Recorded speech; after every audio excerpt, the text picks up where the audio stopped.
This is the contrast to what we're fighting, so that we know that the positive there, we need to accent and bring the positive forth and encourage it. Jahmal Cole.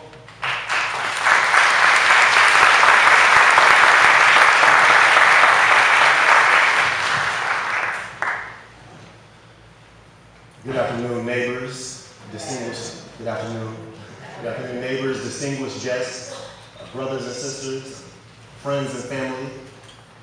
Welcome to what I've been thinking of as a large-scale public intervention.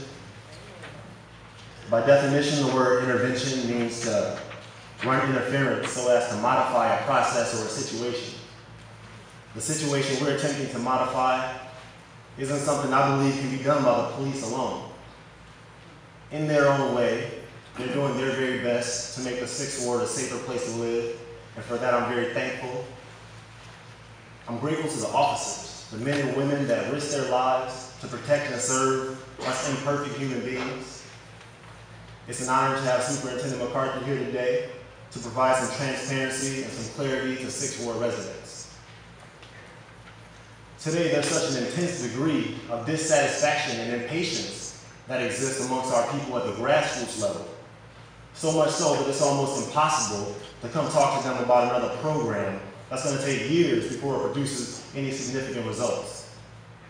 The people in the 6th Ward deserve more immediate solutions. Now, when I say immediate solutions or plausible solutions, you can't get those unless somebody clearly defines the problem. So we've been asking folks to fill out note cards and let's talk about the problems.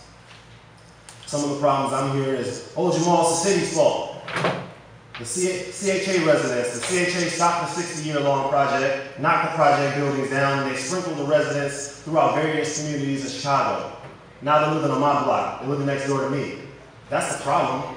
The city needs to do something about that. Every time I hear that logic, I empathize and I understand.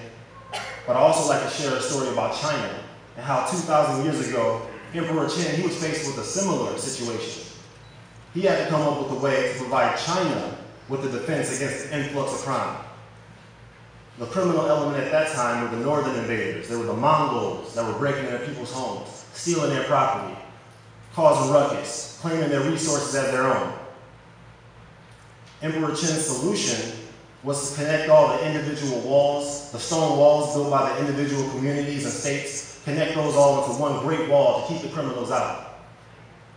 Of course, we know this story to be the Great Wall of China. Emperor Qin's solution was effective, but it took generations before it produced the desired results.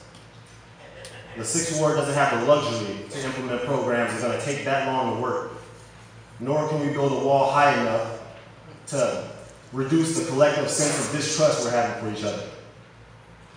And then you have the folks that say, oh, Jahmal, it's the younger generation's fault. It's you guys that are sagging the pants, listening to the hip-hop music, smoking the joints. It's you guys.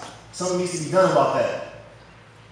When I hear this logic, I empathize, so I understand. And I think of why. I think, why is there such a disconnect between the wisdom and the hope? And then I think about all the distractions we're faced with nowadays.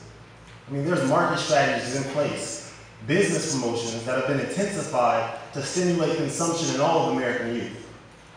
And these business promotions, they especially promote violence, inappropriate sexual behavior, and criminality amongst our youth.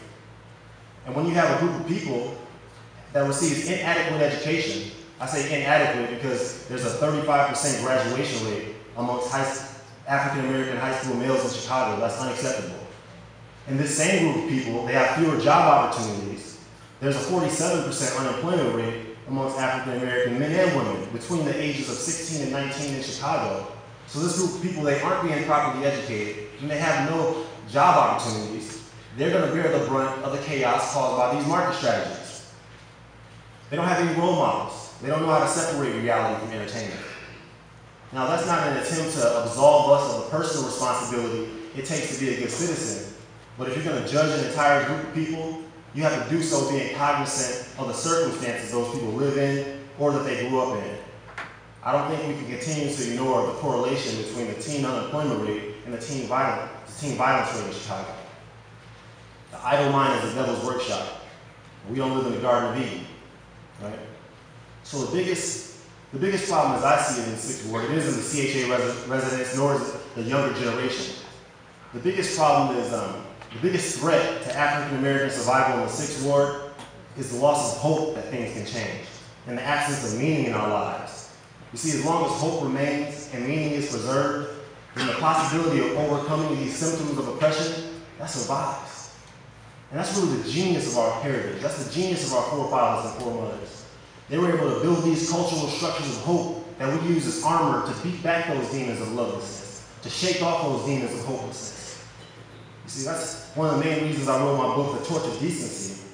And when the graphics artist sent the book back first, I said, no, the torch isn't light enough. I want you to send it back and do it better. I paid more money to have it brighter. I want it to represent a beacon of hope, so we can rekindle that spirit of civic organizations. We can rekindle that spirit of block club associations, basically rekindle the spirit of interpersonal communication.